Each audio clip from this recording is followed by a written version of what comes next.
Disclaimer: this documentary is based on verified reports and publicly available information. The purpose of this video is to inform, not to incite. No religion, community, organ group is being blamed. Any visual representations are symbolic and reconstructed. Viewer discretion is advised. Some stories do not begin with violence. They begin with routine. With ordinary mornings, ordinary workdays, ordinary families. They belong to people whose lives rarely enter public memory. People without power, without protection, without visibility. When such lives are lost, they are often reduced to numbers, headlines, statistics. This documentary exists to slow that erasure, to ask how a single rumor can overpower law, reason, and human restraint. Some deaths happen quietly, others happen in public, in front of people, in front of cameras, in front of a society that later claims it did not know what was happening. This is not a story meant to provoke hatred. This is a story meant to ask questions. This is the story of Dipu Chandra Das. To understand what happened to Dipu Chandra Das, we must first understand the environment in which he lived. Not an extraordinary place, not a dangerous place, just a place where life depends on daily labor and security is never guaranteed, where reputation matters because institutions often feel distant, where being known matters more than being protected. Dipu Chandra Das was born in Mokamia Kanda village in Tarakanda Upazila of Mymensingh district, Bangladesh. He grew up in a modest Hindu family. His father, Ravi Chandra Das, worked hard to support the household. There was nothing extraordinary about Dipu's childhood. No political influence, no religious activism, no public attention. He grew up like millions of others, learning responsibility early, understanding struggle before comfort. Later, Dipu became a husband, and then a father. At just 27 years old, he had a 3-year-old daughter, a child who depended entirely on him. His life revolved around providing, surviving, and protecting his family. In families like Dipu's, there is little margin for error. One missed paycheck matters. One lost job destabilizes everything. There is no buffer, no safety net.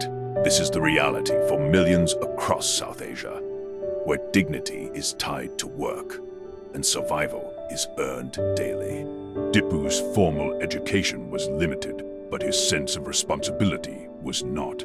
He worked as a garment factory employee at Pioneer Knit Composite Factory in the square Masterbari area of Baluka Upazila. The job was demanding. The hours were long, but the income mattered. This was not ambition. This was necessity. Every working day meant food at home, schooling for his daughter, stability for his family. There were no complaints filed against him, no criminal record, no known conflicts, until one evening changed everything. Violence rarely arrives without warning. It is preceded by tension, by uncertainty, by fear. In such conditions, truth becomes fragile and rumor becomes powerful. Bangladesh is constitutionally a secular nation. All religions are protected by law, but law and lived reality do not always align. By December 2025, the country was experiencing heightened tension, political uncertainty, economic stress, and social mistrust. In such conditions, rumors travel faster than truth, and minorities often carry the heaviest burden of suspicion. Rumors do not need evidence to survive. They only need repetition. Each repetition removes doubt. Each repetition increases urgency. Soon, questioning feels dangerous, and silence feels safer. On the night of December 18th, 2025, Dipu Chandra attended an event near his workplace. Later that evening, allegations began to spread that he had made derogatory remarks. No verified evidence supported these claims, but by around 9 p.m., a crowd had formed, not to investigate, not to verify, but to accuse. An estimated 140 to 150 people gathered. Police were informed, but the situation escalated faster than control. Dipu was beaten. He was dragged. He was hung from a tree. Then he was set on fire. This was not self-defense. This was not an accident. This was mob violence. And it happened in public. Crowds do not act like individuals. Responsibility dissolves, judgment fades. What no single person would do alone becomes possible together. Violence stops feeling personal. It begins to feel justified. When the fire died out, so did Dipu Chandra. What remained was shock and silence. Investigations later confirmed there was no proof that Dipu had insulted any religion. The allegation that led to his death was unfounded. His brother, Dipu Chandra, filed a case naming up to 150 unidentified individuals. Dipu's wife lost her partner. His daughter lost her father. His parents lost their son. Law enforcement agencies arrested multiple suspects. By December 22nd, at least 12 people were in custody. Authorities acknowledged that misinformation played a key role. But serious questions remained. Arrests create the appearance of action. But justice requires more. It requires evidence, witnesses, time, courage. In cases of mob violence, fear often outlasts truth. Why was Dipu not protected? Why did a rumor become a death sentence?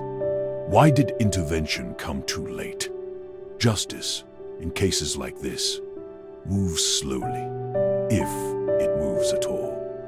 The lynching triggered protests in Bangladesh and India. Human rights organizations condemned the killing. International voices called for accountability. The interim government promised support to Dipu's family. But promises cannot restore life. And statements cannot erase fear. Dipu Chandra was not killed by a religion. He was killed by rumor, by mob mentality, by failure of protection. This story is not about blaming a faith. It is about confronting violence.